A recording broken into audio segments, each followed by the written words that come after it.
Hey everyone, and welcome back for another deep dive. This time we are going to be talking about The Color Out of Space Mm. by H.P. Lovecraft. Yeah, one of the greats. Oh, for sure, for sure. Now, just getting into this story, it's really something else. Mm-hmm. And we've got excerpts from the story itself. Okay. And I got to say, just reading this thing, it's really giving me the chills. Yeah. It's not your typical monster story. You know, it's something way more insidious. Yeah. And I'd say even cosmically creepy. Oh, yeah, you hit the nail on the head there. Lovecraft is really something else with how he builds this atmosphere of dread and the unknown. Yeah. Like, he doesn't just throw some creature at you. Right. He makes you feel the vastness of the universe and how indifferent it is. Yeah. And the insignificance of humanity against these forces we can't even comprehend. And he really sets the stage for that feeling right from the start. Oh, absolutely. You know, this story takes place in a super remote area. Mm. Like, isolated, described as a blasted heath with abandoned farms and whispers of strange events that happen there. It's like the place itself is already unsettling before anything weird even happens. For sure. What do you think about that choice of setting and how it contributes to the story? Well, the isolation is super crucial, I think. It really puts emphasis on how vulnerable the characters are. Mm-hmm. They're so far removed from any help or understanding when things start going wrong. Right. They're completely at the mercy of whatever this alien force is, Yeah. with no one to turn to for help or even to just confirm that they're not going crazy. It's like being stranded on a deserted island, you know? Exactly. But instead of worrying about food and water, Right. you're facing something that just goes against all logic and reason. Yeah. Speaking of which, let's talk about the arrival of this something. Okay. I mean, it all starts with a meteorite, Yeah. which seems pretty straightforward at first. Mm. But then Lovecraft throws in these details that make it clear this is no ordinary space rock. Exactly. Like, you just think about it. The meteorite shrinks. It glows in the dark. Yeah. Those details right away tell us we're dealing with something we just can't understand. And Yeah. that's where the true horror starts, not with some scary monster, Right. but with the realization that our understanding of the world of science, of what's even possible, it just doesn't apply here. Right. It breaks down. And embedded within this shrinking, growing rock is this color. Mhm. Not just any color, but something Lovecraft describes as indescribable alien. Right. It's like a color our brains aren't even wired to see, Yeah, which makes it even more unsettling to think about. absolutely. It's a color that shouldn't exist. This color is genius on Lovecraft's part. He could have described some hideous creature, some terrifying event, Right. but by focusing on something as simple as color, Right? he really taps into our primal fear of the unknown. We can't even imagine what this color looks like, which makes it even more terrifying. Yeah. It's like staring into a void, you know, Yeah. into a space where our understanding of reality just breaks down. It's like he's saying, here's something your human eyes can't even process, Exactly. which is a pretty terrifying thought all on its own. Oh, for sure. And then this color starts to affect the environment. Right. It begins with the crops. They grow like crazy, Yeah. but they taste bitter, disgusting. Hmm. The soil itself seems poisoned.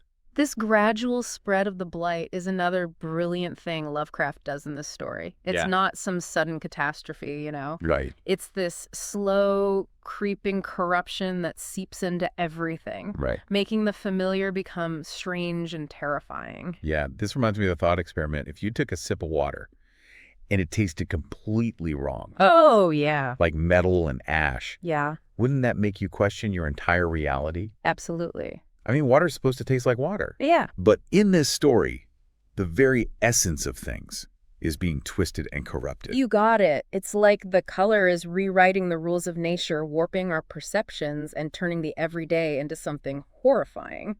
And it's not just the crops that are affected. Yeah. Even the livestock start behaving strangely. Right. The dogs are afraid to bark. Yeah. The horses avoid the farm. Mm. And even the wild animals seem distorted and unnatural. Yeah, it's as if the color is slowly unraveling the natural order. And then the real horror hits the Gardner family who own the farm where the meteorite landed. Right. Mrs. Gardner descends into madness, Yeah. ranting and raving about things she can't even describe. Mm-hmm.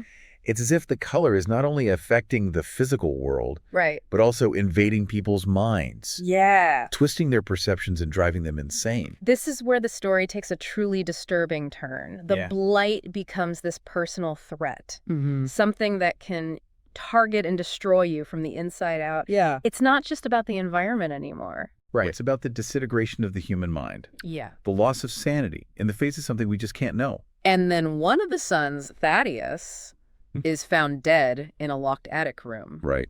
But here's the thing. There are signs that whatever killed him came from inside the room.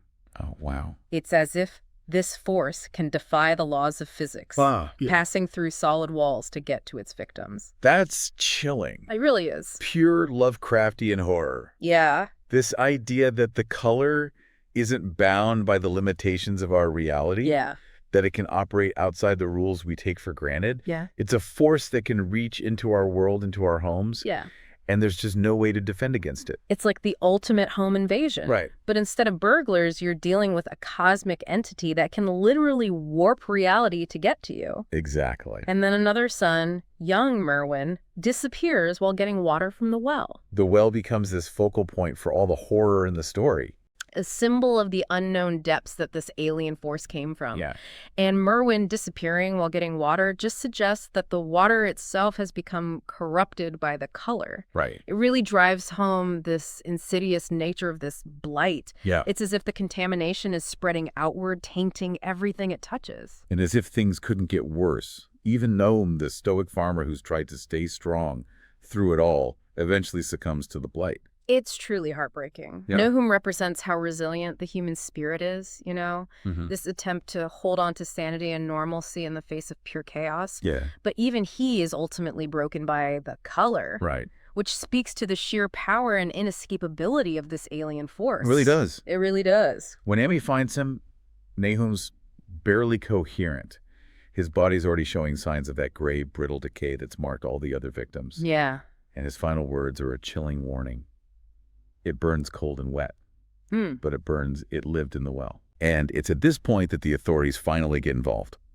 You know, it's almost a relief when they finally show up. Yeah. Up until this point, the story's been so isolated, so claustrophobic. Right. The gardeners are all alone in their suffering. Yeah. The authorities arriving, even though they can't really help. Yeah. At least it brings a sense of the outside world back into the story. It's like a glimmer of hope, even though we know it's probably futile. Yeah. But imagine those investigators walking into this scene of utter desolation. I know. They find the remains of Thaddeus Nahum and Mrs. Gardner, all in advanced stages of this horrifying, gray, brittle decay. Right. They're baffled. Yeah. They can't explain the strange deaths, the blighted landscape, the overall sense of wrongness that just hangs over the farm. It's this classic clash between scientific rationality and the unexplainable. Yeah. These investigators are trained to look for logical answers for cause and effect, but everything they find at the Gardner farm goes against logic. It really does. It's a testament to how good Lovecraft is at creating this sense of genuine cosmic horror. Yeah. A fear of the unknown that goes beyond our understanding of the natural world. Like he's saying, the universe doesn't care about our neat little categories and explanations. It's almost as if the universe is mocking us trying to understand it. Right. I mean, here we are with our microscopes and telescopes thinking we've got it all figured out. Yeah. But then Lovecraft throws a color at us. Something that completely breaks our understanding of reality. Yeah, it's a humbling experience, to say the least. It really is. Exactly. It makes us face the limits of what we know. Right. Yeah. And the possibility that there are things out there that we just can't comprehend. Yeah. And that's terrifying, but also incredibly thought-provoking. Makes you wonder what else may be lurking out there in space. Right. Beyond what we can even understand. Okay, so we've got these baffled investigators surrounded by evidence of something truly horrific. Yeah. But then things take an even more unsettling turn. Right. They see a glow coming from the well. Yeah. Not just any glow, but that same unsettling, indescribable color that was in the meteorite. Right. It's as if the well has become a conduit for this alien force. A portal to something beyond our comprehension. It's like the heart of the darkness pulsing with this unknowable energy. Yeah. And then, as if things couldn't get creepier, the trees in the yard start moving. Oh, no. Keep in mind, there's no wind. Yeah. But the branches are twisting, contorting, reaching up to the sky, as if something unseen is pulling them. That's creepy. It's a scene straight out of a nightmare. Pure Lovecraft. Yeah. A visual representation of how insidious and otherworldly this color is. Right. It's not just some substance or force. It's something that can warp the very laws of nature, Right. manipulating reality to do what it wants. Mm. And the fact that it's happening to something as familiar as trees just makes it even more unsettling. It's like watching nature itself become corrupted, Yeah. twisted into something grotesque and alien. It gets even more intense, though, doesn't it? Oh, The glow from the well gets stronger. Yeah. Comes a beam of light that shoots straight up into the sky, Mm-hmm. and then the tips of the branches start glowing with that same impossible color. It's like some kind of horrific, otherworldly beacon. The imagery is so powerful, Yeah. it evokes both awe and terror. Mm. It reminds us how vast the cosmos is and how insignificant humans are compared to these incomprehensible forces. It really does. And the fact that even these hardened investigators are terrified just adds to that feeling of dread. Yeah. It's like they're watching their reality unravel. They try to barricade themselves inside the farmhouse, Mm-hmm. but it's too late. Yeah. The glow starts spreading to everything.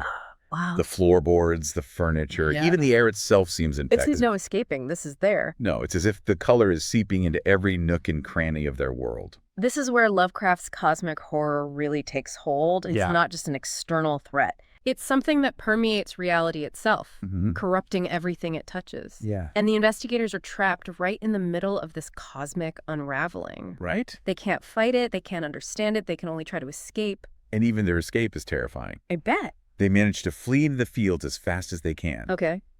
But as they look back, they see the whole farm engulfed in this pulsating, otherworldly glow. Wow. The trees are stretching up their branches, tipped with what looks like flames made of that impossible color. It's beautiful and terrifying at the same time. And then in a blinding flash, Yeah. the whole thing shoots up into the sky like a rocket, Oh, wow. leaving nothing behind but a crater and a few scattered pieces of the farm. It's total destruction. Yeah, but also like a departure. Right. Like this force has just moved on, Yeah. leaving a void behind. It's a chilling reminder that this force isn't here to conquer us or destroy us in the way we usually think. Right. It's something far more alien. Operating on a scale and with motivations that we can't even begin to grasp. Mhm. It's just passing through, leaving destruction behind as a mere side effect of existing. But here's the thing that really gets under my skin. As the other investigators turn to leave, Yeah. Amy, the old hermit who's been telling this whole story, takes one last look back at the valley, and he sees something rise from the well just for a moment before sinking back down. Oh, no. It's that same indescribable color, Ow. that last lingering trace of the alien horror. It's like a final unsettling whisper, Yeah. reminding us that the color might not truly be gone. Right. That final image is brilliant. It Yeah. leaves us with this lingering sense of unease. Mhm. This possibility that the blight might not be truly gone. Right. That some part of it still remains. Yeah. Maybe waiting to come back or spread its influence even further. It really makes you wonder what will become of Amy. Yeah. He's seen so much, been so close to this cosmic horror. Can he ever really escape its influence? Yeah. That's a really good question. Mhm. What happens to someone after they've seen the unseen? You know, Right. we've got this desolate landscape, these horrific deaths, Right. and this feeling that something truly alien and malevolent has touched our world. Yeah. What do you think Lovecraft was trying to say with the color out of space?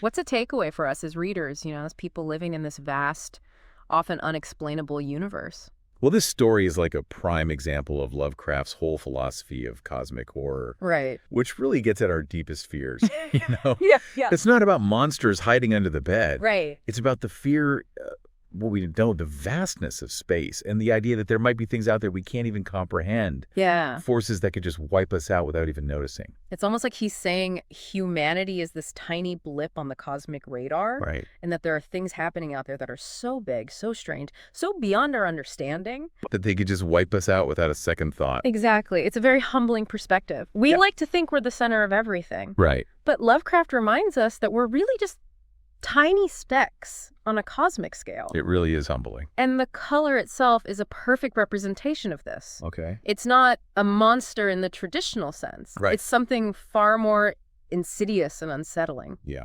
It goes against everything we know about physics and biology. It Yeah. corrupts and consumes everything it touches. Yeah. And it leaves behind this chilling emptiness Right. that speaks to how indifferent the cosmos is to humanity.